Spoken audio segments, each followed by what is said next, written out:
100 நாள் தானே ஆயிருக்கு அப்படிம்பீங்க. அப்புறம் 6 மாதம், நாங்கள் எதாக இருந்தாலும் 6 மாதம் கழிச்சு தான் என்று அவங்க சொல்லுவாங்க. ஒன்றும் இல்லைங்க, குத்துயிரும் குலவுயிருமா ஒரு பாடி கிடக்குதுங்க, அது உடனடியாக ஆஸ்பத்திரி கூட்டம்னா காப்பாற்றிடலாங்க, நாங்கள் 6 மாதம் வரைக்கும் நான் கை வைக்கவே மாட்டேனா, அவன் செத்து போயிடுவான். குத்துயிரும் குலவுயிருமா கிடக்கிறது வந்து ஒரு ஆளுன்னு நான் சொல்ல நினைக்கிறேங்க. தமிழ்நாடு என்கின்ற அந்த ஒரு உயிர் தான் இன்னைக்கு அப்படி கிடக்குது. அதுவும் சட்டமன்றத்தில் பேசக்கூடிய அந்த அமைச்சர்கள்லாம் எப்படி பேசுறாங்க, எப்படி அந்த அமைச்சர்லாம் தேர்வு பண்ணியிருக்காங்க. நம்முடைய நடிகர் சத்யராஜ் அவர்களும் அண்ணன் வடிவேல் அவர்களும் பார்த்தீங்கன்னா ஒரு படத்தில் நடிச்சிருப்பாங்க. கிரிக்கெட்டுக்கு ஆள் எடுப்பாங்க, எப்படி தெரியுமா, கோழி பறக்கும், தாவி ஒருத்தன் பிடிப்பான், இவன் தாண்டா சரியான ஃபீல்டு, இவனை இங்கே நிறுத்து அப்படிம்பா. ஒருத்தன் டயரை ஓட்டிட்டு வேகமாக ஓடிட்டே இருப்பான், இவன் தாண்டா ஓடி ரன் எடுக்கிறதுக்கு சரியான ஆள், இவனை தூக்கி இங்கே நிறுத்து அப்படிமா. அந்த மாதிரி எல்லா ஆளையும் கிடைக்கிறாங்க, வாங்கடா வாங்கினா இல்லை எல்லாத்தையும் இழுத்து உள்ள போட்டுட்டு அவங்க பேசுகிற பேச்சலாம். நாம் ஒன்று இன்னைக்கு ரொம்ப அழகாக பேசுகிறார் நம்முடைய எதிர்கட்சி தலைவர், ரொம்ப அழகாக நீங்கள் பேசினார். பேரவைத் தலைவர்களே, நாம் ஒன்று கேட்டோம்னா நாம் அசற மாதிரி ஒரு பதிலை சொல்கிறாங்க பார்த்தீங்களா அப்படிங்கிற மாதிரி நான் சேரவன்ட்ட கேட்டேன், எப்படின்னே உள்ளுக்குள்ளார நீங்கள் உங்களால் உட்கார முடியுது அப்படின்னு சொன்னேன். நம்முடைய முன்னாள் அமைச்சர் செந்தில் பாலாஜி அவர்களை பார்த்து ஒரு அமைச்சர் சொல்கிறாரு, கரூர் கம்பெனி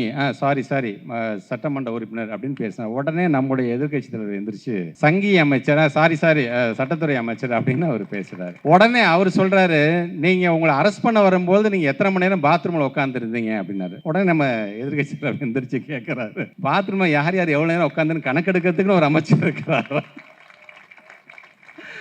எடுக்கக்கூடிய கணக்கு உங்க கணக்கு என்ன, ஈபி பில்லு எப்படி வருது, அந்த கணக்கு எடுத்து அது சரியா வந்திருக்கா சரியா வரலையா. இப்ப எங்க ஊர்ல பாத்தீங்கன்னா மணப்பாறையில இருந்து ஒரு லேடி எதிர்கட்சி தலைவர் அரெஸ்ட் ஆனபோது, நாங்களாம் அரெஸ்ட் ஆயிருக்கும் போது அந்த பொண்ணு அந்த அம்மா சொல்றாங்க என்கிட்ட, அண்ணே 3500 ரூபா வந்த ஈபி பில்லு இந்த மாசம் எனக்கு 17,000 ரூபா வந்திருக்கு, எப்படின்னு எனக்கு தெரியல அப்படின்னு அந்த அம்மா சொல்லுது. நடுப்புற பாத்தீங்கன்னா எனக்கும் உதயநிதி ஸ்டாலின் ஒரே சண்டை. 3 மாசமா என்ன நடக்குதுன்னு நம்ம கேள்வி கேட்டா 3 தலைமுறை நட்பு உடைந்தது பிரிந்தது போட்டு அதை 1.5 லட்சம் பேர் உட்காந்து பார்த்துட்டு இருக்கான். அந்த 1.5 லட்சம் பேர்ல நானும் உதயம் உட்காந்து பார்த்துட்டு இருக்கோம். இது பார்த்துட்டு என்னன்னு அப்படின்னு சொன்ன சொன்னேன் நான், welcome to new Tamil Nadu, the places for only reels அப்படின்னு. பேப்பரை முன்ன பின்ன படிச்சிருந்தா தானே நாட்டு நடப்பு தெரியும் அப்படின்னு. எனக்கு என்ன வைத்தறிச்சுன்னா, முரசொலிங்கிற ஒரு பத்திரிகை நடத்துவது மட்டுமல்ல, நீங்க காலம்புற ஒரு 7:30 மணிக்கு நீங்க குறிஞ்சி இல்லத்துக்கு போனீங்கன்னா அவருடைய டேபிள் ஃபுல்லா பாத்தீங்கன்னா வெறும் பத்திரிகையா பிரிச்சு கிடக்கும். அப்படியே தன்னை பாராட்டுகின்ற பத்திரிகையாக இருந்தாலும் விமர்சனம் வருகின்ற பத்திரிகை, ஆளுங்கட்சியாக இருந்தபோதும் சரி இப்பொழுதும் சரி, எல்லா பத்திரிகையும் பிரிச்சு படிச்சு அந்த ஒவ்வொரு பாயிண்டா அப்படி பார்த்துட்டு வரக்கூடியவர் தான் நம்முடைய எதிர்கட்சி தலைவர். கண்கூடாக பார்த்தவர்கள் நாங்கள். ஆனா எங்களை பார்த்து நீங்க இப்படி கேட்குறீங்க அப்படின்னு சொல்லும்போது நீங்க என்ன பண்ணுவீங்க, நீங்க ரீல்ஸ் இன்ஸ்டாகிராம் இதுலயே உங்களுடைய பொழப்பு ஓடிடுது. உங்களுக்கு முத்தமிழறிஞர் கலைஞருடைய உயிரினும் மேலான அன்பு உடன்பிறப்புகள் உங்கள் அனைவருக்கும் என்னுடைய வணக்கங்களை நான் தெரிவித்துக் கொள்கின்றேன். நெட்டிருப்பு பாறைக்கு நெக்கு விடாத பாறை பசுமரத்தின் வேருக்கு நெக்கு விடும் என்பது நம்முடைய நல்வழி பாடலில் ஒரு பாடல். இந்த பாடலுக்கு என்ன அர்த்தம் என்று சொன்னால், முத்தமிழர் கலைஞர் அவர்கள் அதை மேற்கோள் காட்டி அவர் உரையாற்றிய அந்த உரை, ஒரு பாறை என்பது மிகவும் உடைப்பதற்கு சிரமமாகத்தான் இருக்கும். அந்த பாறையை கடப்பாறையை கொண்டு நீங்கள் அடிக்கும் பொழுது சில நேரங்கள் அதனுடைய முனை மழுங்கி போகும். மீண்டும் அதை பட்டை தீட்டி விட்டு மீண்டும் அந்த பாறையை உடைக்க வேண்டிய அந்த பணியை தொடங்குவார்கள். ஆக ஒருவேளை அந்த பாறை உடையலாம், உடையாமலும் போகலாம். ஆனால் அந்த பாறையில் ஒரு சின்ன விதை செடியாக முளைத்தது என்று சொன்னால், அது இன்று இடுக்கெல்லாம் சந்து பொந்தெல்லாம் புகுந்து அது ஒரு மரமாக வரும்போது அந்த பாறை கண்டிப்பாக உடைந்தே தீரும் என்று அதற்கு ஒரு அர்த்தத்தை சொல்வார். ஆக அப்படி எப்படி நெளிவு சுழிவோடு நடந்து கொண்டு மீண்டும் வெற்றியை பெற முடியும் என்பதை நான் அண்ணாவிடமிருந்து கற்றுக்கொண்டேன் என்று முத்தமிழர் கலைஞர் சொல்லுவார். அப்படி பக்குவமான போக்கை அண்ணாவிடமிருந்து கலைஞர் கற்றுக்கொண்டார். கலைஞரிடமிருந்து நம்முடைய தலைவர், நம்முடைய இயக்க தலைவர், நம்மை நாளும் இயக்குகின்ற தலைவர் கற்றுக்கொண்டார். அவருடைய சீடனாக இன்றைக்கு அண்ணன் சேகர் பாபு அவர்களும் அதை இன்றைக்கு கற்றுக்கொண்டிருக்கிறார் என்று தான் நான் சொல்வேன். சொல்வதற்கு காரணம், எப்படி அந்த ஒரு செடி என்பது வளர்ந்து மிகப்பெரிய மரமாக வந்து அந்த பாறையை உடைத்ததோ, அதே போன்று ஒரே ஒரு தொகுதியில் வென்றது தான் திராவிட முன்னேற்ற கழகம். ஆனால் அதற்கு பிறகு 3 முறை இந்த தமிழ்நாட்டை ஆண்டது திராவிட முன்னேற்ற கழகம் என்பதை நீங்கள் மனதில் நிறுத்தி கொள்ள வேண்டும். அதற்கு காரணம் வேறு யாரும் அல்ல, முத்தமிழர் கலைஞருடைய உயிரினும் மேலான அன்பு உடன்பிறப்புகள் நீங்கள் தான் என்பதை இந்த நாடே அறியும். ஆக அப்படி நம்முடைய கலைஞர்களுக்கு ஓய்வே இல்லை என்கின்ற விதத்தில் இந்த தலைப்பின் மூலமாக நம்முடைய மாவட்ட கழக செயலாளர் அண்ணன் சேகர் பாபு அவர்கள் இந்த நிகழ்ச்சியை நடத்தி கொண்டிருக்கின்றார். இந்த நிகழ்ச்சிக்கு என்னை அன்பு சகோதரர் சந்துரு அவர்கள் அழைத்து வரும்பொழுது, இந்த கொளத்தூர் தொகுதி உள்ளே நுழைந்த பொழுது, ஒரு 4 மாதங்கள் 5 மாதத்துக்கு முன்பாக இந்த கொளத்தூர் தொகுதிக்குள்ளே நாம் எப்படி வந்தோம், வரும்பொழுது கண்ணில் படுகின்ற ஒவ்வொரு திட்டங்களும், பார்க்குற பில்டிங்லாம் பார்த்தா, அது மருத்துவமனையாக இருந்தாலும் சரி, அது கல்யாண மண்டபமாக இருந்தாலும் சரி, இப்படி ஒவ்வொன்றையும் பார்க்கும் அந்த ரோடை கடந்து வரும்பொழுதும் சரி, இப்படி ஒவ்வொன்றையும் நான் பார்க்கும் பொழுதெல்லாம் இந்த தொகுதியில் நாம் நின்று பேச வேண்டுமா அல்லது மௌனமாக ஒரு 5 நிமிடம் நிறுந்து விட்டு சென்று விடலாமா என்கின்ற ஒரு ஏக்கம்தான் என் மனதில் வந்தது. காரணம், ஒரு 5 ஆண்டுகள், கடந்த 5 ஆண்டுகள் இந்த தொகுதியில் நம்முடைய கழகத்துடைய தலைவர் ஆற்றிய பணி நான் கண்கூடாக பார்த்திருக்கின்றேன். நம்முடைய அண்ணன் சேகர்பாபு அவர்களும் நம்முடைய தலைவர்களும் பேசிக்கொள்வதை. சேகர்பாபு அண்ணன் சொல்லுவார், அண்ணன் வந்து ஒரு வாரம் ஆச்சுனே, திருப்பி எப்பனே நம்ம தொகுதிக்கு நம்ம ஒரு நிகழ்ச்சி ஏற்பாடு பண்ணுறேன் என்று அவர் சொல்லுவார்.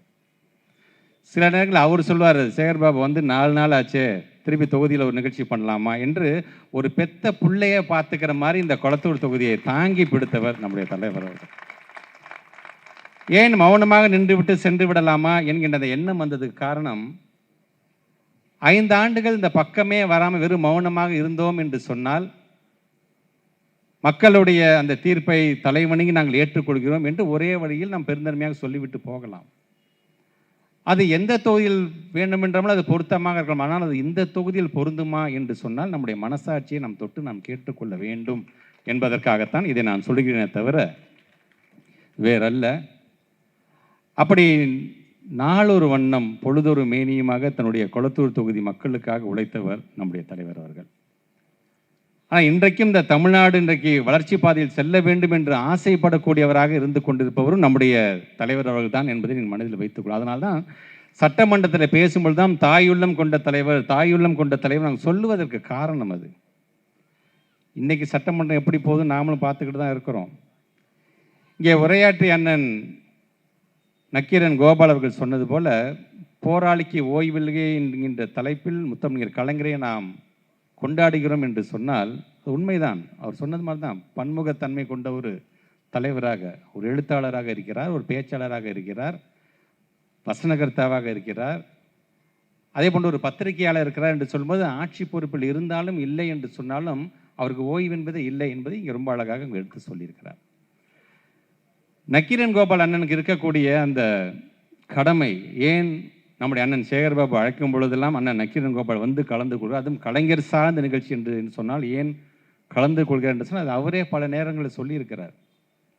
இன்னைக்கு நக்கீரன் என்கின்ற பத்திரிகை இருப்பதற்கும் நக்கீரன் கோபால் என்கிற மனிதன் உயிரோடு இருப்பதற்கும் காரணம் யார் என்று சொன்னால் அது கலைஞர் தான் என்று பல நேரங்களில் அவர் எடுத்து சொல்லியிருக்கிறார். உண்மைதான். ஒரு காலத்தில் நக்கீரன் என்கிற பத்திரிகை என்பது வெறுமனே ஏதோ நம்மை பாராட்டுகின்ற பத்திரிகை மட்டும் நினைச்சிடாதீங்க. நம்ம பக்கம் தவறு இருந்தது என்று சொன்னால் அது சுட்டி காட்டக்கூடிய ஒரு பத்திரிகையாகத்தான் அது இருந்து கொண்டிருக்கின்றது என்பதை நீங்கள் மனசில் வச்சுக்கணும்.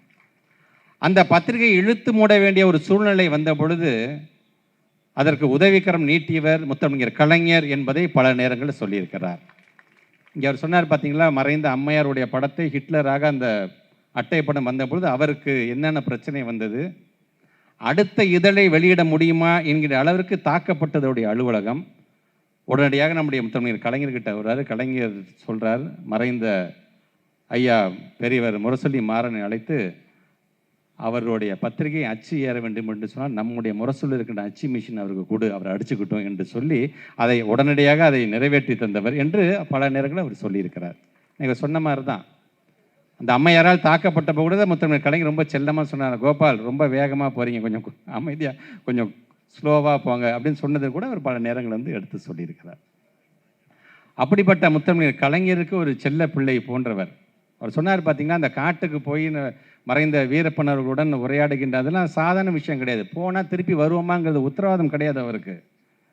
வீட்டில் என்றைக்குமே வெளியில் போகும்போது சொல்லிட்டு வெளில போகிற மனுஷன் அது கிடையாது. ஆனால் ஒரு முறை மட்டும் வீட்டில் இருக்க குடும்பத்தை எல்லாத்துட்டையும் சொல்லிட்டு போகிறாரு காட்டுக்கு. வீட்டில் உள்ளவங்களாம் கவலை வந்து சின்னது, எப்போதுமே முறைக்கு மாறாக இப்போ எல்லாத்தையும் சொல்லிட்டு போகிறாரு, ஏதாச்சும் நடந்துருமோ என்கின்ற கவலை. காட்டுக்கு போயிட்டு வெளியில் வந்து அவர் ஃபோன் பண்ணது ஆள் யாருன்னு பார்த்தீங்கன்னா முத்தமிழ் கலைஞர். கலைஞர் சொன்ன முதல்ல எனக்கு பேசுறதை நிறுத்திட்டு வீட்டில் உள்ளவங்களை பேசிட்டு அப்புறம் என் லைனில் வாண்டு ஃபோனை வச்சுட்டாரு முத்தமிழ் கலைஞர். இவர் உடனே வீட்டுக்கு பேசுகிறார். அப்போ தான் தெரியுது இவருக்கு முன்பாகவே முத்தமிழ் கலைஞர் இவருடைய குடும்பத்தை தொடர்பு கொண்டு கவலைப்படாதீங்கம்மா, திரும்பி பத்திரமா வருவார், அதுக்கு நான் உத்தரவாதம் என்று சொன்னார் என்கிற செய்தி அவருக்கு அப்போ தான் தெரிகிறது. அப்படி இந்த திராவிட இயக்கம் என்று வரும் பொழுது நான் சொன்னேன் பார்த்தீங்கன்னா, ஓய்வே இல்லாமல் உழைத்ததின் காரணமாகத்தான் அவ்விடமிருந்து பாடம் கற்றுக்கொண்டதின் காரணமாக தான் அண்ணன் சேகர்பாபு அவர்களும் ஓய்வில்லாமல் இது போன்ற நிகழ்ச்சி தொடர்ந்து நடத்தி கொண்டிருக்கிறார் என்று சொன்னதுக்கு காரணம் அது. பெரியாரை நம்முடைய இதயத்தில் வச்சிருக்கோம். பெரியார் என்ன செய்தார்?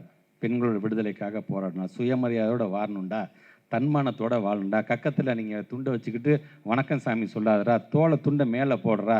இப்போ எனக்கு ஒரு சால்வை போட்டார் பார்த்தீங்களா, அது எதுக்கு எப்படி வந்துச்சு? இது திராவிட மேடை. இது இந்த மேடையில் அனைவரும் சமம் வாங்கடான்னு வீசி போகிறோம் பார்த்தீங்களா, அதுதான் தன்மானம். வெறும் சால்வை கிடையாது. இந்த பழக்கம்லாம் ஒரு காலத்தில் கிடையவே கிடையாது. இது தந்தை பெரியார் காலத்தில் வந்து அண்ணா என்ன செய்தார்? பெரியார் என்னென்ன திட்டம்லாம் செய்யணும்னு ஆசைப்படுறது அதையெல்லாம் ஒரு அரசாங்கத்தின் மூலமாக சட்டமாக வடிவமைத்து கொடுத்தவர் பேரறிஞர் அண்ணா. பேரறிஞர் அண்ணா என்னென்னலாம் நினைத்தாரோ அதை முத்தமிழ் கலைஞர் வாய்ப்பு கிடைக்கும் போதெல்லாம் அதை செய்து கொடுத்தார். நம்முடைய முத்தமிழ் கலைஞர் என்னென்னலாம் செய்ய வேண்டும் என்று ஆசைப்பட்டாரோ அதை எல்லாத்தையும் நம்முடைய இயக்கத்தலைவர், நம்மை நாளும் இயக்குகின்ற தலைவர் முத்துவேல் கருணாநிதி ஸ்டாலின் அவர்கள் அதை தொடர்ந்து அதை செய்து கொடுத்தார். இப்படி கொள்கை சார்ந்து சொல்கிறோம்ல, இவங்கெல்லாம் அதெல்லாம் செஞ்சாங்க, அதெல்லாம் செஞ்சாங்க, அதனால தான் நம்ம ஆட்சிக்கு வந்தோம், அதனால தான் மக்கள் நம்மளை கொண்டாடுறாங்கன்னு. சட்டமன்றத்தை பார்த்தா சர்க்கார் பேனர் நீங்கள் கிழிச்சிங்க பார்த்தீங்களா, படத்தோட பேனரை, அதனால தான் நீங்கள் ஆட்சிக்கு வரலன்னு அதிமுகவை பார்த்து இன்றைக்கி இருக்கிற தாவக சொல்லுகிறது. ஏன்னா கொள்கை பேச முடியாது அவங்களால, கொள்கை சார்ந்து எதுவுமே செய்ய முடியாது. இன்றைக்கி அவங்க என்ன செய்யலாம் என்று சொன்னால், நாம் என்னென்ன திட்டமெல்லாம் நாம் கொண்டு வருகிறோமோ அந்த திட்டத்துக்கெல்லாம் பெயரை மாற்றி இந்த திட்டத்தை நாங்கள் கொண்டு வந்தோம். இந்த ரீல்ஸ் அடிக்கடி நிறையா வரும் பார்த்தீங்களா, இது மாதிரி 100 முறை நடந்திருக்கு, ஆனால் இதுதான் ஃபஸ்ட் டைம் அப்படின்னு ஒரு பெரியவர் சொல்லுவார். அந்த மாதிரியான ஒரு வேலையை தான் தொடர்ந்து இந்த தாவேக அரசு இன்றைக்கி செய்து கொண்டிருக்கின்றது. மக்களை பொறுத்த வரைக்கும் பார்த்தீங்கன்னா, இந்த ப்ரிவிலேஜ் கொடுக்குறாங்க பார்த்தீங்களா. இன்றைக்கி ஒன்றும் இல்லை, ஒரு 6 நாளைக்கு முன்பு நம்முடைய மாநிலத்தோடைய முதலமைச்சர் வந்து கோட்டை கொத்துலேருந்து கொடியேற்றுறாரு. அந்த கொடியேற்றுற கைகள் மாறிக்கிட்டே இருக்கும். ஆனால் கொடுத்த கயிறு யாரு தெரியுமா? எங்களுடைய முத்தமிழ் கலைஞர் கொடுத்த கயிறு தான். இது வெறுமனே ஜோசப் விஜய்க்கு மட்டும் தரல, சந்திரபாபு நாயுடுக்கு கொடுத்த கயிறு எங்களுடைய கலைஞருடைய கயிறு தான். நமக்கு தண்ணி குடிக்கலனாலும் சிவகுமாருக்கு கொடுத்த அந்த கயிறும் எங்களுடைய கலைஞருக்கு கொடுத்த கயிறு தான். ஆக இது ஏதோ நம்முடைய தென் தமிழகத்திற்கு மட்டுமல்ல, ஒட்டுமொத்தமாக இந்தியாவில் இருக்கின்ற ஒவ்வொரு முதலமைச்சரும் கயிறை பிடிச்சி இப்படி ஏற்றுறாங்க அப்படின்னா அவங்க மனசில் கலைஞர் என்கின்ற அந்த மனுஷன் வந்து தான் ஆக வேண்டும் என்பதற்காக சொல்கிறேன். அதற்காகத்தான் அவருடைய அந்த புகழரங்கத்தை நாம் கொண்டாடி கொண்டிருக்கின்றோம். ஆனால் மக்கள் என்ன பண்ணுறீங்க? நீங்கள் எங்கே அவர் வந்தாலும் உடனே கை காமிச்சு ஒரே குஷி ஆகிட்டு நாங்கள் என்னென்ன செஞ்சோம் அப்படிங்கிறது ரொம்ப வசதியாக மறந்து போயிடுறீங்க. நான் ஒன்று கேட்குறேன், இன்றைக்கி எதுக்கு எடுத்தாலும் ஒரு பொய் பிரச்சாரத்தை இவங்க செஞ்சிட்ருக்கிறாங்க. நீங்கள் பார்க்குறீங்க. நீங்கள் இப்போ மக்களுக்கு 5 வருடமாக தொகுப்பூதியத்தில் இருந்தவர்களை நாங்கள் பணி நிரந்தரம் செய்வோம் என்று அந்த அரசாங்கம் சொன்னது தேர்தலுக்கு முன்பாக இது வரைக்கும் செஞ்சுருக்காங்களா? மறந்து போயிருப்போம். 6 சிலிண்டர் தரேன் அப்படின்னு சொன்னார், நம்ம கொஞ்சம் ஞாபகம் இருக்கா? மறந்து போயிருப்போம். 2500 ரூபா மகளிர் உரிமை தொகையை நாங்கள் தருவோம் என்று சொன்னாங்களே, தந்தாங்களா? மறந்து போயிருப்போம். தமிழ்நாடு முழுவதும் நீங்கள் பேருந்தில் நீங்கள் பயணம் செய்யலாம், இலவசமாக பயணம் செய்யலாம் அப்படின்னு ஒன்று சொன்னாங்களே, ஒரு திட்டம் செஞ்சாங்களா? மறந்து போயிருப்போம். மீனவர்களுக்கு இடைக்கால நிவாரணமாக 20,000 ரூபாய் தருவேன் என்று சொன்னார், செஞ்சாங்களா? மறந்து போயிருப்போம். இப்படி அவங்க சொன்னதெல்லாம் ரொம்ப வசதியாக மறந்து போயிட்டு 100 நாள் தானே ஆயிருக்கு அப்படிம்பீங்க. அப்புறம் 6 மாதம், நாங்கள் எதாக இருந்தாலும் 6 மாதம் கழிச்சு தான் என்று அவங்க சொல்லுவாங்க. ஒன்றும் இல்லைங்க, குத்துயிரும் குலவுயிருமா ஒரு பாடி கிடக்குதுங்க, அது உடனடியாக ஆஸ்பத்திரி கூட்டம்னா காப்பாற்றிடலாங்க, நாங்கள் 6 மாதம் வரைக்கும் நாங்கள் கை வைக்கவே மாட்டேனா, அவன் செத்து போயிடுவான். குத்துயிரும் குலையுருமா கிடக்கிறது வந்து ஒரு ஆளுன்னு நான் சொல்ல நினைக்கிறேங்க. தமிழ்நாடு என்கின்ற அந்த ஒரு உயிர் தான் இன்றைக்கி அப்படி கிடக்குது. 6 மாதத்துக்கு நான் திரும்பியே பார்க்க மாட்டேன். அதுவும் சட்டமன்றத்தில் பேசக்கூடிய அந்த அமைச்சர்கள்லாம் எப்படி பேசுகிறாங்க, எப்படி அந்த அமைச்சர்லாம் தேர்வு பண்ணியிருக்காங்க. நம்முடைய நடிகர் சத்யராஜ் அவர்களும் அண்ணன் வடிவேல் அவர்களும் பார்த்தீங்கன்னா ஒரு படத்தில் நடிச்சிருப்பாங்க. கிரிக்கெட்டுக்கு ஆள் எடுப்பாங்க. எப்படி தெரியுமா? கோழி பறக்கும், தாவி ஒருத்தன் பிடிப்பான், இவன் தாண்டா சரியான ஃபீல்டு, இவனை இங்கே நிறுத்து அப்படிம்பான்.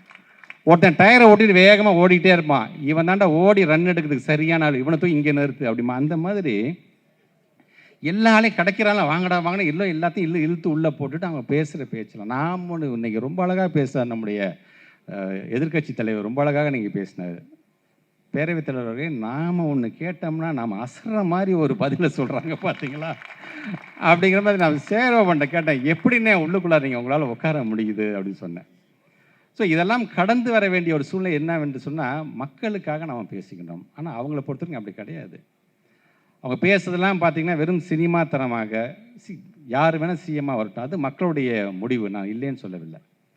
ஆனால் திரைப்படத்துறையிலேருந்து வந்துவிட்டேங்கிறதுக்காக இருக்கக்கூடிய சட்டமன்றத்தை ஒரு ஷூட்டிங் ஸ்பாட்டாக மாற்றுறது, ரீல்ஸ் போடுறதுக்கு அவங்க பேசுறதை பயன்படுத்துறது, மீம்ஸ் போடுறதுக்கு பயன்படுத்துறது என்று இந்த டேக் டைவர்ஷன் பாலிசி மாதிரியான ஒரு நிலையைத்தான் இன்றைக்கு இந்த தாவாக்க அரசு செய்து கொண்டிருக்கின்றது என்பதற்காக அதை நான் சொல்கிறேன்.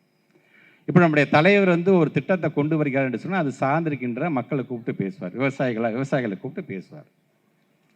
எம்எல்ஏங்களுக்கு நீங்கள் காரு கொடுங்க, வீடு கொடுங்க, என்ன வேணால் பண்ணிட்டு போங்க. ஆனால் நீங்கள் தானே சொன்னீங்க, ரொம்ப அழகாக இன்றைக்கி நம்முடைய எதிர்க்கட்சியில் நீங்கள் தானே சொன்னீங்க, கஜானா காலி கஜானா காலி அப்படின்னு சொன்னீங்க நீங்கள். ஆனால் இன்றைக்கும் மாதம் மாதம் எங்களுடைய தலைவர் கொடுத்த 1000 ரூபாய் தான் மகளிர் உரிமை தொகையாக எல்லாத்துக்கும் வந்துக்கிட்டு இருக்கின்றது. கஜானா காலி என்று சொல்லிட்டு விவசாயிகள் கேட்கக்கூடிய, அவங்க கேட்கல, நீங்கள் சொன்ன கடனை முழுமையாக நீங்கள் தள்ளுபடி செஞ்சீங்கன்னா செய்யலை. இப்போ காரு கொடுக்க போகிறேன்னு சொன்னீங்க, அது கிட்டத்தட்ட ஒரு 1000 கோடி ரூபா ஆகும் அப்படிங்கிறாங்க. அப்படி இந்த காரு கொடுக்க போகிறதுக்கான செலவினாச்சும் இந்த விவசாயிகளுக்கு நீங்கள் அவங்களுடைய கடனை தள்ளுபடி செய்வதற்காக நீங்கள் பயன்படுத்தலாம் இல்லையா? அதனால தான் இன்றைக்கி எங்களுடைய நமது எதிர்க்கட்சி தலைவர் சொன்னார், எங்களுடைய 59 பேருக்கும் கார்கள் வேண்டாம். ஏன்னா இன்றைக்கு நம்முடைய தமிழ்நாடு நிதி நிலைமை என்ன அப்படிங்கிறத நீங்கள் தான் சொல்கிறீங்க, அதனால் அந்த பணத்தை நீங்களே வச்சுக்கோங்க அப்படின்னு இன்றைக்கி அவர் பேசியிருக்கிறார். சட்டமன்றத்தில் இன்றைக்கி அவர் பேசும் பொழுது நம்முடைய முன்னாள் அமைச்சர் அண்ணன் செந்தில் பாலாஜி அவர்களை பார்த்து ஒரு அமைச்சர் சொல்கிறாரு, கரூர் கம்பெனி சாரி சட்டமன்ற உறுப்பினர் அப்படின்னு பேசினார். உடனே நம்முடைய எதிர்க்கட்சி தலைவர் எந்திரிச்சு சங்கி அமைச்சர் சாரி சட்டத்துறை அமைச்சர் அப்படின்னு அவர் பேசுகிறார். உடனே அவர் சொல்கிறாரு, நீங்கள் உங்களை அரெஸ்ட் பண்ண வரும்போது நீங்கள் எத்தனை மணி நேரம் பாத்ரூமில் உட்காந்துருந்தீங்க அப்படின்னாரு. உடனே நம்ம எதிர்க்கட்சி தலைவர் எந்திரிச்சு கேட்குறாரு, பாத்ரூமில் யார் யார் எவ்வளோ நேரம் உட்காந்துன்னு கணக்கெடுக்கிறதுக்குன்னு ஒரு அமைச்சர் இருக்கிறார். எடுக்கக்கூடிய கணக்கு உங்கள் கணக்கு என்ன? ஈபி பில்லு எப்படி வருது, அந்த கணக்கு எடுத்து அது சரியாக வந்திருக்கா சரியாக வரலையா? இப்போ எங்கள் ஊரில் பார்த்தீங்கன்னா மணப்பாறையிலேருந்து ஒரு லேடி நம்முடைய எதிர்க்கட்சி தலைவர் அரெஸ்ட் ஆனும்போது, நாங்களாம் அரெஸ்ட் ஆகிருக்கும்போது அந்த அம்மா சொல்கிறாங்க என்கிட்ட, ஆனால் 3500 ரூபா வந்த ஈபி பில்லு இந்த மாதம் எனக்கு 17,000 ரூபா வந்திருக்கு, எப்படின்னு எனக்கு தெரியல அப்படின்னு அந்த அம்மா சொல்லுது. இப்படி எங்கே பார்த்தாலும் ஈபி பில் சார்ந்து ஒரே குழப்பமாக இருக்கும்போது அது சார்ந்து யாரும் பேசுகிறதே கிடையாது. ஒரு பேசுகிறாரு, இவர் தான் வேளாண் துறை அமைச்சரா? இல்லைங்க, அவர் பள்ளிக்கல்வித்துறை அமைச்சருங்க. ஓ சரி. இந்த அங்கே பேசுகிறாரு, அவர் தான் பள்ளிக்கல்வித்துறை அமைச்சரா? இல்லை, அவர் ஃபினான்ஸ் மினிஸ்டர் அவர். இப்படி ஒவ்வொருத்தரும் மாற்றி அதான் அண்ணன்ட்ட கேட்டேன், எப்படின்னே உங்களால் நேரத்தை உங்களால் செலவிட முடியுது அப்படின்னு கேட்குற அளவிற்கு இன்றைக்கி அந்த சட்டமன்றம் அப்படி நடந்துட்டு இருக்கின்றது. ஆக நம்மை பொறுத்த வரைக்கும் இன்றைக்கி இந்த டேக் டைவர்ஷன், இந்த பொய் சொல்லி பண்ணக்கூடிய ஒரு வேலையை தான் தொடர்ந்து நாம் ஒரு உண்மையை சொல்லி அதை நிரூபிக்கிறதுக்கு படாத பாடுபடுறோம். அவன் போகிற போக்கில் பார்த்தீங்கன்னா ஒரு பொய்யை அடிச்சுட்டு அவன் பாட்டு போயிட்டே இருக்கான்.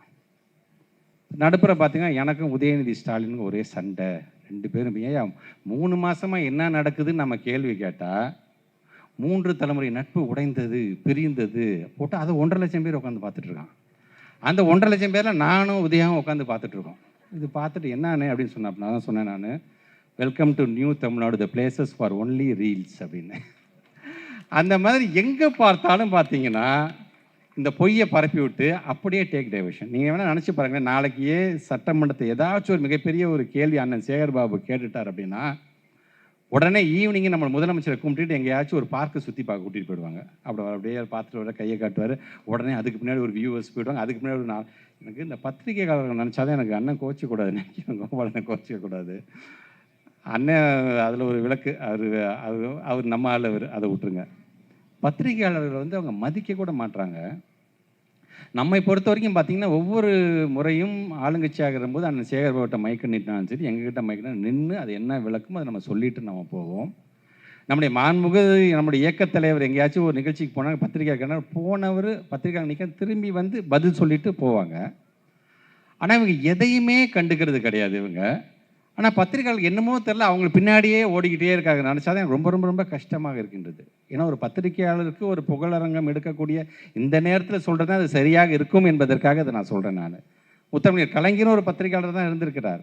அவர் கூட இருக்கக்கூடிய இந்த நட்பு வட்டாரம் எல்லாம் பத்திரிகை நட்பு தான்.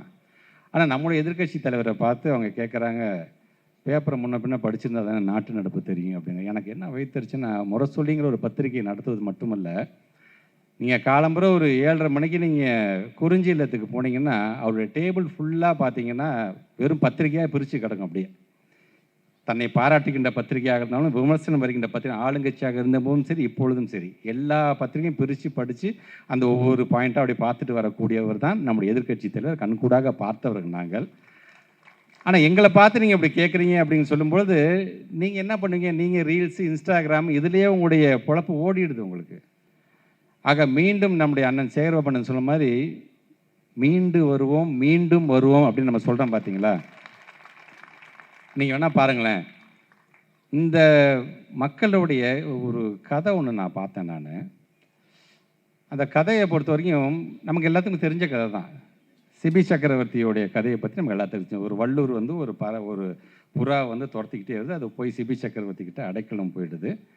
அடைக்கலம் போனதுக்கு பிறகு அந்த வள்ளூர் கேட்குது, அது என்னுடைய உணவு, அது எப்படி நீங்கள் அடைக்கலம் கொடுக்கலாம்? அப்போ எனக்கு என்னோடய உணவை நீங்கள் பறித்து கொள்வது போன்ற ஆகிவிடுமேன்னு சொல்லும்போது சிபி சக்கரவர்த்தி சொல்கிறார், உனக்கு தேவையான அதுக்கு எடைக்கு தகுந்தாறு போல் என்னுடைய உடம்பில் இருக்கக்கூடிய சதையை நான் எடுத்து வைக்கிறேன், நீ அதை வந்து எடுத்துக்க, சரி என்று அந்த வள்ளூர் சொல்லுகிறது. அந்த புறா இருக்கிறது, தராசில் இருக்குது. அந்த இவருடைய சதையை வந்து அறுத்து வைக்கிறாரு. ஆனால் புறாவோட வெயிட்டு தான் அதிகமாகிட்டு இருக்குது. இவர் முழுமையாக கொஞ்சம் கொஞ்சம் சதையை அறுத்து கொடுக்க, முழுமையாக தன்னையே நான் உன்ட்ட கொடுத்துட்றேன் எடுத்துக்க அப்படிங்கிறது இந்த கதை.